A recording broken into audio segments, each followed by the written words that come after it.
ایک پہلو ایسا ہے جس کے حوالے سے حضور کی عظمت ہماری سمجھ میں آئے گی.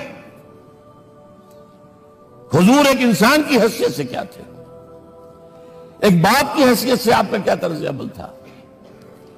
ذرا یاد کیجئے, جگر گوشہ رسول حضرت فاطمہ بطول رضی اللہ تعالیٰ عنہ وہ حاضر ہوتی ہے. ابا جان دیکھیے چکی پیس پیس کر یہ گھٹے پڑ گئے میرے ہاتھ میں, یہ کنویں سے پانی لاتی ہوں, مشکیزیں کہ یہاں پر بندیاں پڑ گئی. حضور اب تو عام لوگوں پر بھی آسانیاں ہیں, لوگوں کے ہاں غلام آ گئے ہیں, کنیزیں آ گئی ہیں, مال و دولت آ گئی ہے, مجھے بھی کوئی غلام کنیز عطا ہو جائے. اور آپ کو معلوم ہے یہ لخت جگر نور چشم محمد کی سب سے پیاری بیٹی صلی اللہ علیہ وسلم, کوئی شک نہیں اس میں, فاطمہ, کیا بیتی ہوگی حضور کے قلب پر. لیکن فرمایا کیا بیٹی, یہ دنیا کی چیزیں ہماری لیے نہیں ہیں, میں تمہیں اس سے بہتر شے دیتا ہوں. تسبیح فاطمہ ہر نماز کے بعد 33 مرتبہ سبحان اللہ, 33 مرتبہ الحمدللہ, 33 مرتبہ اللہ اکبر کہہ لیا کرو. لیکن سوچ لیجئے دل پر کیا گزری ہوگی صلی اللہ علیہ وسلم. حضرت عائشہ سے پوچھئے, حضرت خدیجہ سے پوچھئے حضور کیسے شوہر تھے, آپ سے زیادہ خواتین کے حق میں نرم, گھر کے کام کا جھاڑو دے رہے ہیں, کپڑے جو ہیں بوسیدہ انہیں سی رہے, گھر میں بیٹھے ہوئے یہ کام کرتے تھے. بہرحال ایک بات میں آپ سے عرض کروں, آپ انسان کی جس حیثیت کا بھی ذہن میں تصور کریں گے وہ ساری حیثیتیں محمد میں موجود ہیں صلی اللہ علیہ وسلم. محمد حاکم کی حیثیت سے بھی ہے, محمد سب سالار کی حیثیت سے بھی ہے, محمد قاضی القضات بھی ہیں, محمد ہیڈ آف دی اسٹیٹ بھی ہیں, محمد بیویوں والے بھی ہیں, اولاد والے بھی ہیں, محمد 5 وقتہ امام بھی ہیں, جمعہ کے خطیب بھی ہیں, مدرس قرآن بھی ہیں, مربی بھی ہیں, مزکی بھی ہیں, اور ہر میدان میں بلند ترین مقام. کوئی ایسی جامع شخصیت ملے گی؟ ہمارے ہاں تو حال یہ ہے کہ جو خطیب صاحب ہوتے ہیں وہ 5 وقتہ نماز کیسے پڑھا سکتے ہیں, ان کا تو اونچا مقام ہے. 5 وقتہ نماز کے لیے تو رہنا چاہیے امام آپ کو, اور وہاں بھی ایک امام سینئر ہوگا وہ عشاء مغرب اور فجر پڑھائے گا, ایک جونیئر ہوگا بیچارہ وہ جو خاموش نماز ہے وہ پڑھائے گا. 5 وقتہ نماز پڑھا رہے محمد صلی اللہ علیہ وسلم, اور خطیب بھی وہی ہے, مربی بھی وہی ہے, مزکی بھی وہی ہے.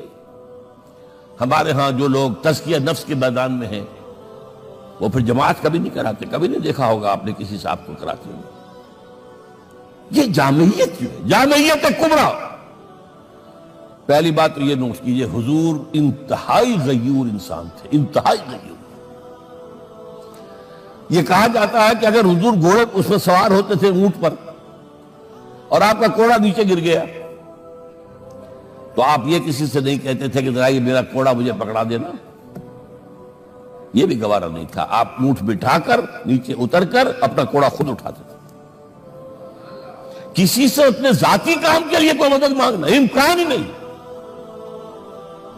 بلکہ ایک واقعہ تو وہ ہے جب بھی میں تذکرہ کرتا ہوں میری آنکھوں میں آنسو آ جاتے ہیں. یہ ہجرت کے وقت کا واقعہ ہے. آپ کو معلوم ہے حضور نے تمام مسلمانوں کو مکے سے جانے کی اجازت دی, چلے جاؤ مدینے, چلے جاؤ مدینے. آپ خود تھے موجود, اس لیے کہ رسول اپنے مقام کو نہیں چھوڑ سکتا وداؤٹ ایکسپریس پرمیشن فرام اللہ سبحانہ و تعالی. اب حضرت ابوبکر پوچھ رہے ہیں حضور اجازت آ گئی نہیں آئی, آ گئی نہیں آئی, دن گزر رہے ہیں.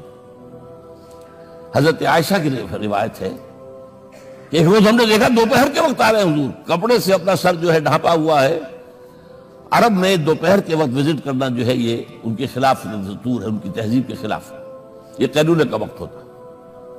تو حیران ہوئے, آتے ہی فرمایا ابوبکر ہجرت کی اجازت ہو گئی.